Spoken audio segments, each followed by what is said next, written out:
오늘은 이제 부활주일입니다. 예수님께서 부활하신 것을 기념하는 주일인데, 우리가 먼저 부활주일을 맞이해서 예수님께서 왜 부활하셨는지에 대해서 먼저 생각해 볼 필요가 있을 것 같습니다. 예수님이 부활하신 것은 바로 죽으셨기 때문입니다. 예수님이 죽으신 이유는 바로 내 죄를 대신 짊어지셨기 때문에 죽으신 것입니다. 예수님은 죽으실 이유도 그런 하등의 잘못도 없으심에 불구하고 내 잘못, 내 죄를 짊어지셨기 때문에 죽으신 것이고 그것을 3일 후에 부활하신 것입니다. 즉, 이 부활절을 준비하면서 맞이하면서 우리는 내 죄가 얼마나 큰지를 정확하게 묵상하고 나가야 될 줄 믿습니다. 자, 먼저 오늘 부활절 맞이해서 한 가지 간단하게 먼저 말씀드리면, 먼저 부활절에 계란을 먹는 의미, 계란의 상징의 의미를 좀 생각했으면 좋겠습니다. 바로 단단한 계란 껍질을 깨고 병아리가 부화하듯이 예수님께서도 부활하실 때 단단한 무덤을 깨고 부활하신 것을 상징하는 의미로서 하나의 상징 도구로서 부활절에 계란을 먹는 것으로서 기억하시면 될 것 같습니다. 그래서 예수님의 부활로서 생명이 나에게 왔음을 의미하는 것이 바로 부활절 계란입니다. 그래서 오늘 부활절 계란 예배 후에 드실 때마다 예수님께서 내 죄를 이기시고 부활하셨음을 기억하면서 오늘 같이 계란 나누셨으면 좋겠습니다. 자, 오늘은 이제 마태복음 26장에 나와 있는 예수님의 부활전 상황입니다. 예수님의 제자들과 같이 대화 나누는 중에 가장 유명한 말씀이죠. 바로 베드로의 호언장담과 그리고 예수님께서 베드로가 3번 부인할 것을 예언하신 그런 말씀입니다. 오늘 이 말씀 바탕으로 해서 예수님의 부활이 도대체 어떤 의미가 있는지에 대해서 같이 말씀 나누도록 하겠습니다.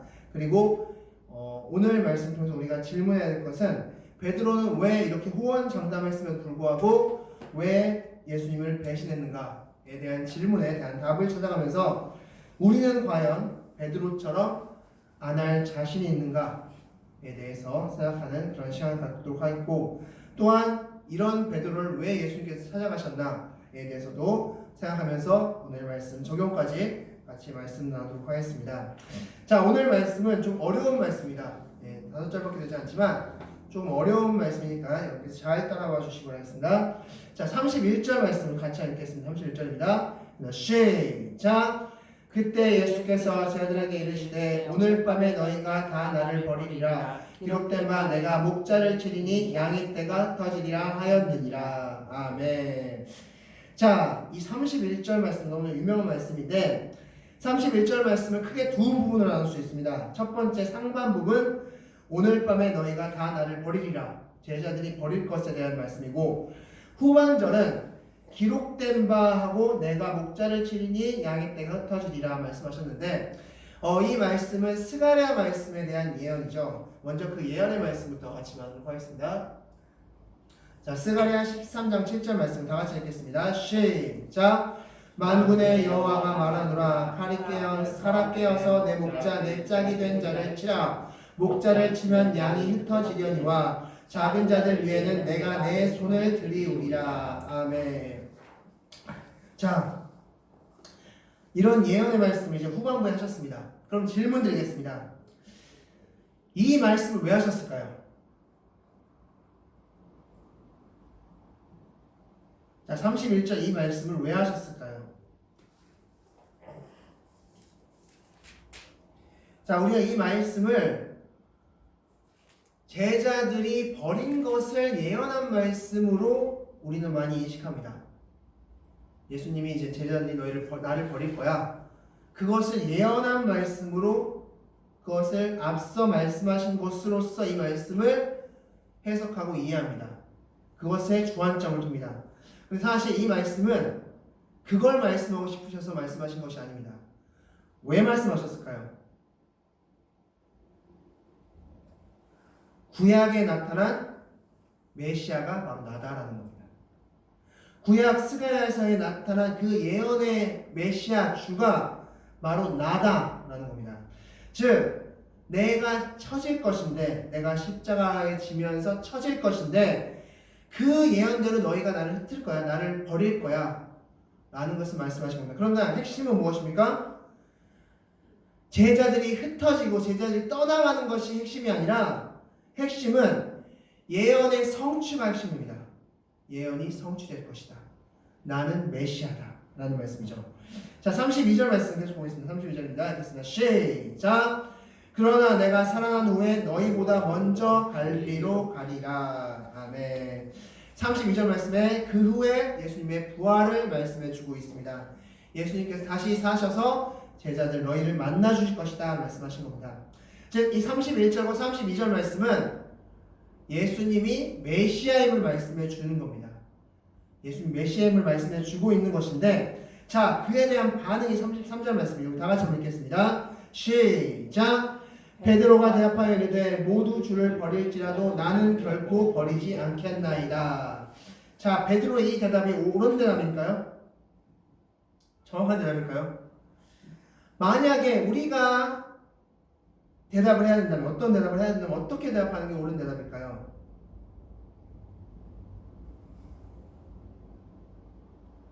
이 대답이 가장 옳은 대답이 아닐까 싶습니다. 아, 맞습니다. 제가 3년 동안 예수님을 지켜봤을 때 예수님은 진정한 메시아입니다. 다시 우리를 만나주셔서 감사합니다.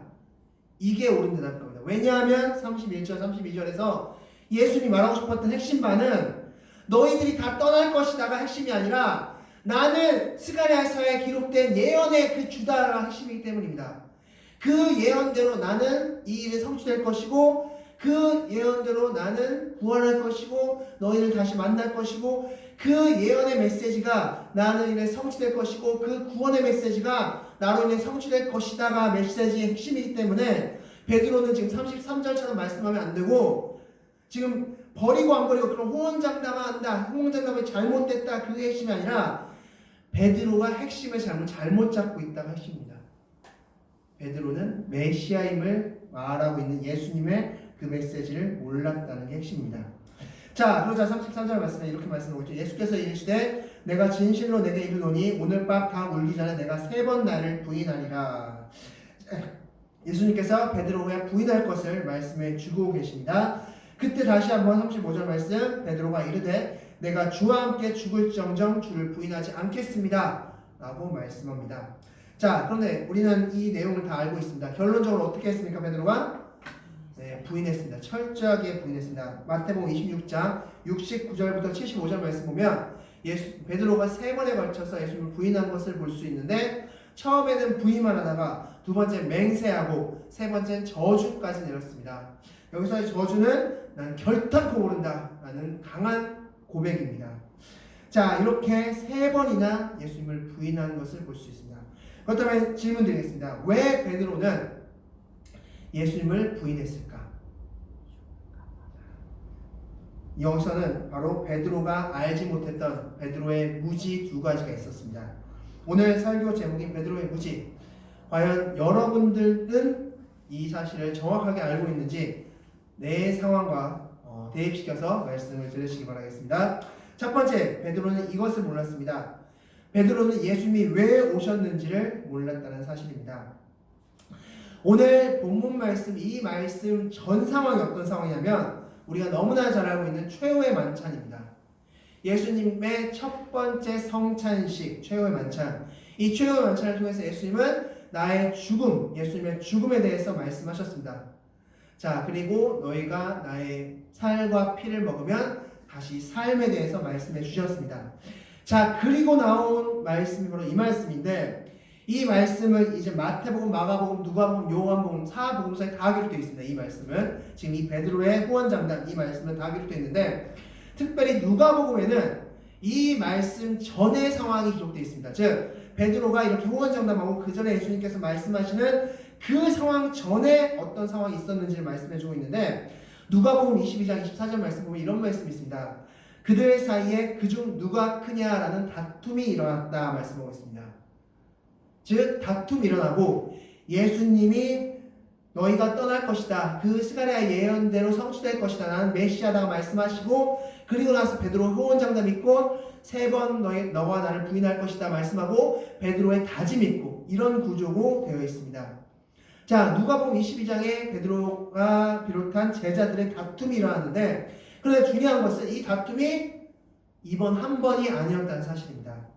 성경 말씀 보면 마가복음 9장 33절 이하에 보면 제자들이 누가 크냐라는 다툼을 일어나는 것을 볼 수 있습니다. 우리 말씀을 통해서 확인하겠습니다. 자, 마가복음 9장 33절 다 같이 읽겠습니다. 시작. 가버나움에 이르러 집에 계실새 제자들에게 물으시되 너희가 길에서 서로 토론하는 것이 무엇이냐 하시되 아멘. 자, 제가 빨간색으로 이르러 집에 계실새를 표시했는데 여기서 이르렀다라고 했을 때는 이거 미완료 동작 동사로 있습니다. 미완료 동사로 있습니다. 이것은 어떤 상황이냐면 집에 도착할 때까지 계속 다툰 겁니다. 그냥 잠깐 한 번 다툰 게 아니라 복수형으로서 집에 도착할 때까지 계속적으로 다투었다라는 것을 말씀해주고 있습니다. 그래서 성경 말씀에서 토론이라고 적고 있는데 이 토론이 뭔지 다음 절 34절 말씀에 이렇게 적고 있습니다. 자, 다 같이 읽겠습니다. 시작. 그들이 잠잠하니 이는 그래서 서로 누가 크냐고 쟁론하였습니다. 아멘. 여기서 쟁론하다라는 것은 싸웠다라는 표현입니다. 싸웠다. 자, 그런데 재밌는 것은 어떤 상황이냐면 이 다툼이 일어나기 직전에 예수님께서 무슨 말씀하셨느냐? 마가복음 9장 30절부터 32절 말씀 보면 예수님의 두 번째 순환 예고가 나옵니다. 예수님께서 그때 고난받고 죽임당하고 부활할 것을 그때 두 번째로 제자들에게 말씀하십니다. 그리고 나서 나온 말씀이 바로 무슨 말씀입니까? 누가 크냐라는 다툼이란 것입니다. 자, 지금 오늘 본문도 그렇고 마가복음 말씀도 그렇고 두 상황 다 예수님이 십자가에 달려 죽고 부활할 것을 말씀하셨음에도 불구하고 베드로와 제자들은 그걸 알아듣지 못하고 자신의 안위, 예수님이 이젠 왕권을 잡으면 나는 어떻게 될 것이다 라는 자신의 안위만을 걱정하면서 누가 크냐는 논쟁을 벌였다는 겁니다. 두 번 다시 다. 굉장히 우리에겐 중요한 시사점입니다. 지금 제자들은 예수님이 왜 오셨는지를 전혀 모른다는 겁니다. 그래서 예수님은 로마를 물리치고 왕권을 잡을 텐데 그러면 누가 그 옆자리에 앉을까? 누가 오른쪽 자리에 앉을까? 거기에만 지금 몰두하고 있다는 사실입니다. 그런데 더 중요한 건 그 누구도 예수님이 왜 오셨는지를 모른다는 사실입니다. 군중들도 마찬가지였다는 사실이죠. 자, 누가복음 9장 말씀 보면 예수님께서 변화산에서의 사건을 끝마치시고 내려오셨을 때 제자 3명과 함께 내려오셨을 때 나머지 제자들이 그 밑에서 어떤 일을 벌이고 있었습니까? 바로 어떤 아버지가 아들을 데리고 왔죠. 귀신 들린 아이를 데리고 왔습니다. 그래서 그 제자들에게 이 아이, 내 아이의 귀신을 쫓아내 주십시오 라고 했을 때 어떻게 했습니까? 막 기도했고 막 했음에도 불구하고 쫓아내지 못했습니다. 그때 예수님께서 오셨고 예수님께서 오자마자 귀신들이 먼저 알아보고 그 아이에게서 나갔습니다. 그 귀신을 쫓아내는 역사가 있었죠. 자, 그런 역사를 일으킨 다음에 그 주변에 몰려 있었던 사람들의 반응을 예수님께서 말씀하신 부분이 있습니다. 우리 말씀 보겠습니다. 자, 누가복음 9장 44절 말씀 다 같이 한번 읽겠습니다. 누가복음 9장 44절 다 같이 읽겠습니다. 시작. 이 말을 너희 귀에 담아두라. 인자가 장차 사람들의 손에 넘겨지리라 하시되 아멘. 자, 여기서 이 말은 어떤 말일까요? 이 말. 바로 이 말은 바로 군중들의 함성 소리입니다. 군중들이 지금 어린아이를 쫓아낸 다음이죠. 어린아이의 그 귀신을 쫓아낸 다음이죠. 그러니까 어떤 상황이 벌어졌을까? 어떻게 군중들이 반응을 했을까요? 마치 예수님이 예루살렘에 입성하셨을 때 그 장면을 떠올리시면 될 것 같습니다. 예루살렘에 예수님께서 입성하셨을 때 어떻게 했습니까? 호산나 호산나 했죠. 이 호산나 뜻은 지금 당장 우리를 구원하소서라는 뜻입니다. 누가복음 9장에 나온 이 상황 역시 똑같은 말을 했을 겁니다. 빨리 왕이 되십시오. 빨리 왕이 되십시오. 아, 예수님 대단하십니다. 어떻게 귀신을 쫓아냈습니까? 이 사람들도 쫓아내지 못한, 당신들의 제자도 쫓아내지 못한 그 귀신을 어떻게 쫓아냈습니까? 어떻게 귀신이 벌벌 떨고 도망갔습니까? 아, 당신은 대단합니다. 우리의 왕이 될 자격이 충분합니다. 로마를 물리치시고 우리의 왕이 되세요. 막 소리를 막 쳤을 겁니다. 그 말을 너희 귀에 담아두라라는 말씀이죠. 그 말을. 자, 그리고 제가 화면에 보면 가로가 쳐져 있습니다. 중간에. 네, 이거는 오타가 아니라 제가 의도적으로 썼습니다. 자, 이 오늘 성경 누가복음 9장 말씀에 원어를 보면 이 말을 너희 귀에 담아두라와 인자가 장차 사람들의 손에 담겨지리라는 이 말 사이에 원어에 보면 왜냐하면 이라는 단어가 이 가로 안에 들어가 있는 겁니다. 자, 그러면 다시 이 말씀 읽어보겠습니다. 이 말을 너희 귀에 담아두라. 왜냐하면 인자가 장차 사람들의 손에 넘겨질 것이기 때문이다 라는 말씀입니다. 무슨 말씀일까요? 지금 사람들이 환호성 치고 있죠. 환호성 치고 있습니다. 자, 제자들아, 지금 이 사람들의 환호성 잘 기억해둬라. 이 환호성이 나중에 어떻게 바뀌는지 잘 똑똑히 봐둬라 라는 말씀이죠. 이 환호성 때문에 예수님은 십자가에 달려 죽으신 겁니다. 왜요? 사람들의 기대, 로마를 무찌르고 왕권을 잡아서 우리를 편안하게, 우리를 잘 살게, 우리를 강건하게, 굳건하게 해줘야 될 사람이 지금 돌아다니면서 뭐 죄인 여인 만나고 다니고 있고 가난한 자들 만나고 다니고 있고 막 이러고 있으니까 사람들의 눈에 저 사람 뭐야? 하루 이틀, 하루 정도는 뭐 그렇다 쳐. 이틀, 사흘, 나흘 계속 그러고 다니니까 그 환호성이, 이 말이 나중에 어떻게 변합니까? 원망, 불평, 불신으로 변하죠. 그래서 예수님을 향해서 뭐라고 말씀합니까? 마가복음 15장 13절에 저자를 십자가에 못 박으라. 모두 소리쳐서 저자를 십자가에 못 박으소서. 그 소리로 바뀌었습니다. 그래서 예수님이 제자들에게 말씀하십니다. 자, 제자들, 베드로를 비롯한 제자들도 예수님이 왜 오셨는지 모르지만 또한 군중들도 예수님이 왜 오셨는지를 모른다는 겁니다. 제자들도 군중들도 그 누구도 예수님이 왜 오셨는지를 아무도 몰랐다는 겁니다. 그 상황 가운데서 나온 말씀이 바로 마태복음 16장 31절부터 35절 말씀입니다. 베드로의 호언장담. 자, 질문 드리겠습니다. 여러분은 잘 아십니까? 예수님이 왜 오셨는지? 예수님이 왜 오셨는지 여러분은 잘 알고 계십니까? 만약 베드로와 같은 상황이 여러분에게 펼쳐진다면 여러분은 어떻게 하시겠습니까? 베드로는 예수님이 왜 오셨는지 몰랐기 때문에 이런 호언장담을 했음에도 불구하고 예수님을 배반했습니다. 자신이 높은 자리에 앉아야 되고 자신이 뭔가 돼야 되는 불구하고 예수님은 좀 초라하게 십자가 지고 있으니까, 초라하게 군병들 사이로 끌려다니고 있으니까 베드로는 3번 부인하게 그 자리에 가게 된 것입니다. 우리는 이 부활절을 맞이해서 예수님이 왜 오셨는지를 정확히 알고 있어야 됩니다. 예수님은 내 죄를 사해 주시기 위해서 오신 분이십니다. 그 죄의 사함 다음에 예수님의 자녀가 되고 그 자녀가 됐기 때문에 우리에게 온갖 축복의 은혜를 부어주시는 겁니다. 결론, 시작점 무엇입니까? 내 죄 사함이 먼저입니다. 예수님은 내 죄를 사해 주시고 나를 자녀 삼아서 나와 함께 하시기 위해서 오신 분이 바로 예수님이십니다. 우리는 그 예수님을 정확히 알아야 될 줄 믿습니다. 성경 말씀을 통해서 보겠습니다. 계시록 21장 4절 말씀 다 같이 읽겠습니다. 시작!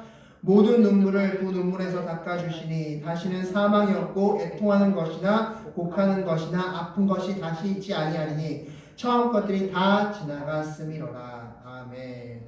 이 요한복음 21장과 22장 말씀은 바로 새하늘과 새 땅에 관련된 말씀입니다. 20장까지 모든 일을 다, 모든 역사를 다 마치신 하나님께서 21장과 22장에서 걸쳐서 이제 천국을 설명해주고 천국 복음을 말씀해주고 계신데, 그 천국에 가는 자들은 어떤 자들이냐? 모든 눈물이 다 닦아진 자, 사망이 없고 애통하는 것이나 곡하는 것이나 아픈 것이 다시 있지 아니하는 자들이라고 말씀하고 있습니다. 예수님은 바로 우리의 죄를 사하시고 그 천국으로 인도하기 위해서 오신 분이시라는 것을 기억하시기 바라겠습니다. 그것이 바로 우리가 가질 수 있는 부활의 소망이자 부활의 희망인 것을 기억하시기 바라겠습니다. 이번 부활절을 맞이해서 정확히 우리가 아셨으면 좋겠습니다. 예수님이 왜 오셨나? 예수님은 내 죄를 사해 주시기 오셨다는 것을 기억하시기 바라겠습니다. 두 번째, 베드로는 두 번 이것을 또한 몰랐습니다. 바로 자신의 신앙 상태를 잘 몰랐던 것입니다. 자, 이와 비슷한 성경 말씀 스토리가 있는데 바로 고린도전서 10장 말씀입니다. 이 말씀 한 번쯤 들어보셨을 겁니다. 선줄로 생각하는 자는 넘어질까 조심하라 라는 말씀 다 하셨을 겁니다. 자, 이것은 바울이 고린도 교회들에게 하신 말씀인데, 이 말씀이 왜 나왔는지 혹시 아십니까? 베드로가 왜 이 말을 했는지? 자, 이 말은 고린도서 10장을 여러분 나중에 집에 가셔서 읽어보시면 아시겠지만 바로 우상 숭배에 관련된 말씀입니다. 지금 고린도 교회가 어떻게 얘기했냐면, 나는 우상 숭배를 해도 넘어지지 않을 자신 있어. 나는 우상 숭배해도 내 신앙은 굳건하니까, 나는 다 컸으니까 우상 숭배 그까짓 거 해도 나는 넘어지지 않을 자신 있어.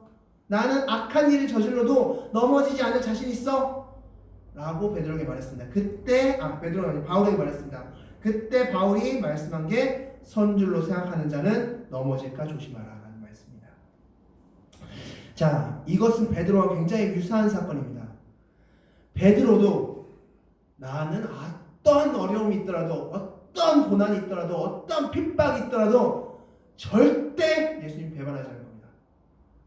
내가 3년 동안 수제자로서 열심히 쫓아다녔는데, 열심히 따라다녔는데 내가 예수님 배반한다고요? 다른 사람은 모르겠습니다. 나는 변화산 사건도 겪었고 무리를 걷는 사건도 겪었고, 내가 그런데 예수님 배반한다고요? 절대 그런 일 없을 겁니다.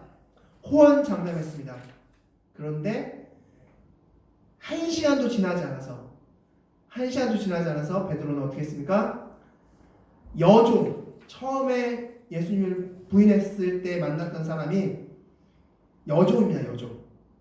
그때 당시에 여종이라 함은 사람 인격적으로 취급하지 않았던 그런 사람들이었죠.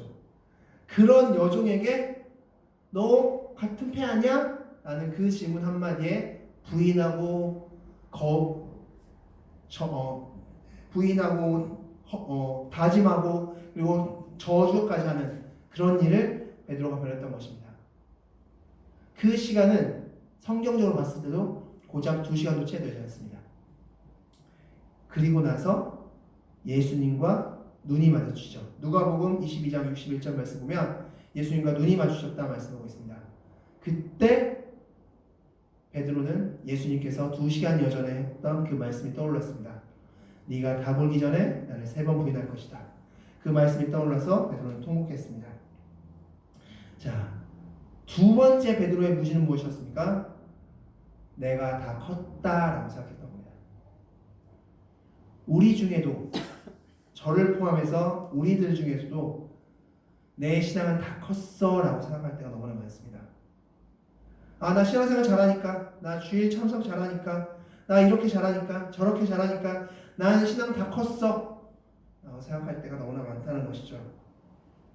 그런데 이 말씀을 준비하는 저도 그렇고 저 역시도 이 신앙 말씀을 준비하면서 저 자신을 돌아봤을 때 너무나 작은 신앙임을 고백할 수밖에 없었습니다.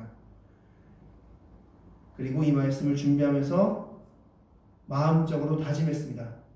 내가 신앙이 더 커야겠구나 라고 마음적으로 다짐하면서 이 말씀을 준비했습니다. 여러분들도 내 신앙이 정말 어떤지 내 신앙 상황을 점검해 보시기 바라겠습니다. 여러분이 정말 하나님 앞에 나갔을 때 하나님이 커 보이고 그리고 하나님의 뜻대로 살고자 하는 마음과 욕심이 컸다면 여러분은 정말 큰 신앙을 가졌지만 내가 내 삶을 봤을 때 하나님이 작아 보이고 하나님이 보잘것없어 보이고 또한 내 삶을 위해서 뭔가 더 하려고 하고 하나님 뜻보다는 내 안위와 내 평안과 내 목적을 위해 뭔가 산다고 한다면 내 신앙은 아직 작은 신앙이라는 것입니다. 그리고 죄 가운데 자꾸 넘어가려고 하는 그런 모습이 있다면 내 신앙은 아직 작은 신앙인 것입니다. 여러분의 신앙이 큰지 작은지를 바로 보시기 바라겠습니다. 그리고 만약 작다면 오늘 말씀을 기점으로 마음적으로 내 신앙을 키워달라고 그리고 다짐하시는 여러분들이 되시기 바라겠습니다. 자, 그럼 마지막으로 이제 그런 베드로를 예수님께서 왜 만나셨나라는 것을 질문드리겠습니다. 자, 그렇게 예수님을 배반했던 베드로, 그 베드로를 예수님께서 만나셨는데 오늘 본 말씀 32절 말씀에 이렇게 적혀있죠. 그러나 내가 살아난 후에 너희보다 먼저 갈릴리에 가리라 말씀하셨습니다. 이 말씀대로 예수님은 요한복음 21장 말씀 보면 먼저 제자들보다 먼저 갈릴리 바다에 기다리고 계십니다. 21장 4절 말씀입니다. 예수님께서 바닷가에 서 계셨다 말씀하고 있습니다. 그리고 베드로를 다시 만나주시는데 자, 만약에 이렇게 질문했으면 좋겠습니다.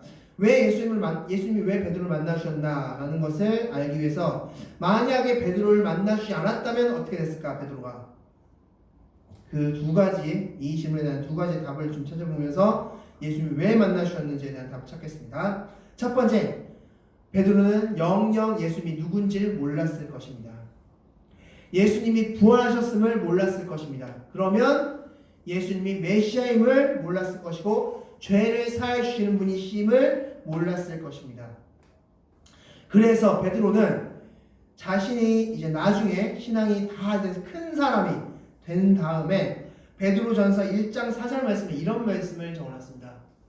자, 우리 다 같이 읽겠습니다. 시작. 스스로 썩지 않고 더럽지 않고 쇠하지 아니하는 유업을 있게 하시나니 곧 너희를 위하는 하늘에 간직하는 것이라. 아멘. 자, 베드로는 이 말씀 전이 부활 말씀입니다. 부활에 관련된 말씀인데 바로 부활을 정확하게 깨달았습니다. 예수님께서 만나 주셨기 때문에 부활을 알았고 죄의 이김을 알았던 것입니다. 두 번째, 베드로가 만약에 예수님이 베드로를 만나 주지 않았다면 베드로는 자신이 누구인지 정확히 몰랐을 것입니다. 이 요한복음 21장 말씀에 보면 베드로는 어떻게 했습니까? 바로 고기나 잡으러 가자. 그리고 7명의 제자와 포함해서 고기 잡으러 바다로 갔습니다. 그리고 고기가 잡히지 않았죠. 네, 그런 상황이 펼쳐졌었죠. 모든 것이 낙심돼서 이젠 고기나 잡으면서 생활하겠다라고 생각하면서 살아왔습니다. 그런 베드로에게 예수님이 찾아가셨고 베드로가 어떻게 살 것인지를 말씀하셨습니다. 젊어서는 너가 마음껏 하거니와 늙어서는 띠를 띠우리라 라고 말씀하셨죠. 바로 예수님의 십자가 사역을 베드로도 감당할 것을 말씀하셨고 실제로 베드로는 거꾸로 십자가 못 박혀서 죽으면서 순교하면서 사역을 감당했음을 볼 수 있습니다. 그것은 베드로가 성령 충만했을 때 가능했던 일이기도 합니다. 즉 예수님이 베드로를 만나주지 않았다면 베드로는 예수님이 누군지도 몰랐을 것이고 자기가 누군지도 몰랐을 것입니다. 그렇기 때문에 예수님은 베드로를 만나주셨음을 기억하시기 바라겠습니다. 오늘 우리도 마찬가지입니다. 예수님이 오늘 우리에게 또 포기하지 않고 만나주시는 이유는 예수님이 누구인지 알라고 그리고 너가 누구인지 알라고 만나주시는 것을 기억하시기 바라겠습니다. 자, 이제 마지막으로 말씀을 이제 적용하면서 말씀을 하겠습니다. 베드로가 그렇다면 넘어지지 않을 수 있는 방법이 있었을까요? 베드로가 이렇게 호언장담 후에 넘어지지 않을 수 있을 방법은 무엇이었을까요? 바로 그것은 그 이후에 이어지는 겟세마네 기도에서 깨어서 기도했으면 베드로는 넘어지지 않을 수 있었을 것입니다. 깨어 기도한다는 것은 무엇일까? 깨어 있는다는 것은 무엇일까? 그것은 바로 내 영이 하나님과 함께 교통한다는 것을 의미할 것입니다. 오늘 부활절입니다. 그런데 이 부활절이 1년에 딱 한 번만 있는 것이 아닙니다. 52번에 우리 부활절이 있습니다. 바로 주일을 우리는 작은 부활절이라고 부릅니다. 자, 그래서 이것에 대한 의미로서 이제 대림절을 우리가 생각해 볼 수 있는데, 대림절은 예수님의 고난을 40일 동안 묵상하자는 의미에서 만들어진 게 대림절입니다. 그런데 이 대림절이 재밌는 것은 이 대림절 날짜를 셀 때 주일은 생략합니다. 주일은 생략하자고 월요일부터 토요일까지만 셉니다. 왜 그럴까요? 주일은 부활절이기 때문에. 그래서 대림절은 주일을 빼고 그 40일을 세서 이제 재수일부터 시작해서 40일 동안 해서 부활절까지, 고난주간까지 하고 그 다음에 주일날 부활절이 시작되는 겁니다. 그래서 주일은 작은 부활절입니다. 우리가 영적으로 깨어있다는 것은 바로 그 예배 가운데 정말 온전하게 예배드리고 있음을 그것을 통해서 내가 깨어있음을 말씀할 수 있을 것입니다. 오늘 이 예배가 정말 깨어있는 그런 예배가 되었으면 좋겠습니다. 그래서 예배에서 중요한 것은 내 죄가 사해졌다는 정말 확신 가운데 있는 것이고, 그 확신 때문에 내가 기뻐 어쩔 수 없어서 드리는 게 예배입니다. 그 기쁜 사람들이 다 모여서 드리는 게 예배입니다. 예배는 어떤 형식이나 어떤 틀이 아니라 내가 정말 예수 때문에 너무 기쁩니다. 근데 이 기쁨을 내가 회사에서 표현하겠습니까? 어디 길거리에서 표현하겠습니까? 어디 집에서 표현하겠습니까? 그래서 모여서 함께하는 게 바로 예배인 것입니다. 오늘 여러분께서 그것을 마음껏 표현하시기 바라겠습니다. 정말 나는 기쁩니다. 내가 부활할 수 있음을 기쁩니다. 라고 마음껏 표현하시고, 정말 그렇게 예배드릴 때 우리는 내 스스로가 내가 깨어있구나 고백할 수 있을 것입니다. 정말 찬양을 드릴 때도 가사에 집중해서 찬양 드리고, 기도할 때도 하나님과 교통하면서 기도하고, 말씀 읽을 때도 집중해서 그 한 절 한 절, 한 단어 한 단어 같이 말씀을 보다 보면 내 영은 분명히 깨어날 줄 믿습니다. 그렇게 깨어난 영이 있다면 오늘 베드로와 같은 무지는 우리 가운데 없을 줄 믿습니다. 우리 다 같이 하나 기도하겠습니다. 다 같이 하나 기도할 텐데,